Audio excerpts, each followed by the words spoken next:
Hi everyone, and welcome to day 4 of the 12 Mindful Days of Christmas Challenge. I'm Jillian with gRow, the home of mindful self-care for moms. So day 4 of our challenge, today's topic is all about mindful eating. So eating is one of my favorite things about the holidays. I love to eat. I love delicious food. I love everything about it. One of my favorite family traditions is when my dad makes the chocolate peanut butter balls for our family, which is like peanut butter and Rice Krispies and icing sugar, and it's like love all wrapped up and like coated in chocolate, and it is the best part of the holidays. It only happens at Christmas. It's one of my favorite pieces, or part of my favorite parts.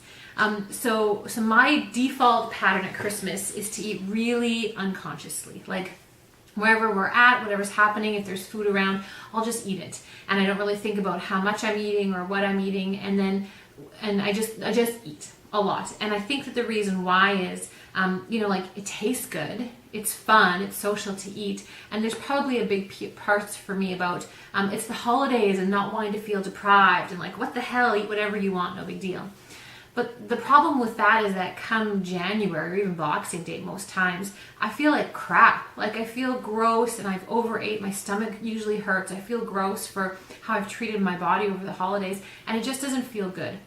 So with enter mindful eating, the solution to your challenges.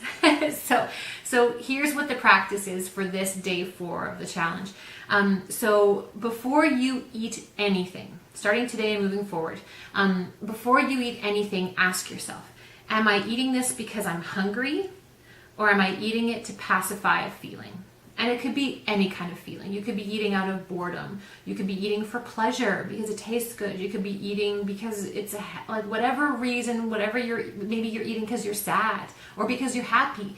Whatever it is, are you hungry or are you eating to pacify a feeling? Just notice. And then no matter what the answer is, no matter why you're eating, eat. Eat anyway. I am not going to tell you to stop yourself from eating. And there's 2 reasons why we do this. This is the fundamental piece. 1, to make actual sustainable change in anything, the first thing you need to do is just be aware of your behavior.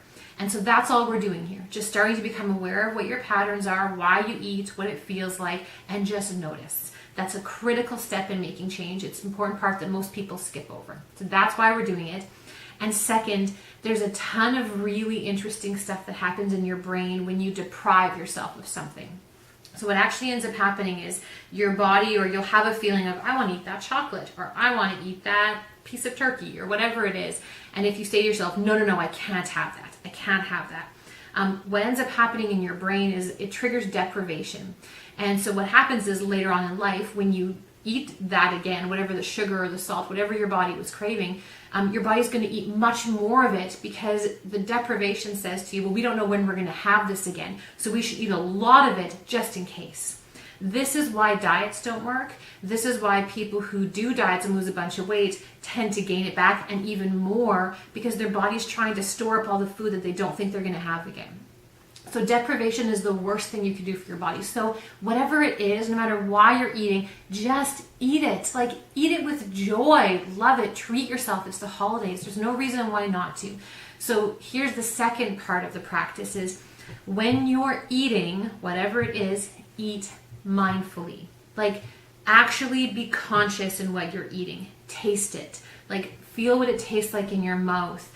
Look at it before you eat it. Like, actually be very present. Don't just shovel food into your mouth or just drink your face off. Actually be present to what you're doing. And at some point in time, your body is going to send you a signal to stop. It could be something like a deep breath. You'll be eating and all of a sudden you'll pause and take a breath, and it may seem like a really subtle hint, but that's actually your body telling you to stop eating. So the breath is one that I find happens for me a lot. Another one is I'll be eating something that I thought was delicious and all of a sudden it just won't taste as good anymore. That's another signal from your body to stop eating.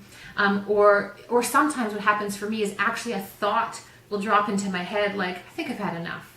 And it's usually very subtle and very quiet and like a tiny little thought, but I'm learning to really pay attention to those. And it's like, that's it. That is my body telling me to stop, because it takes long for our food to digest and send that message to our brain, like 20 minutes I hear.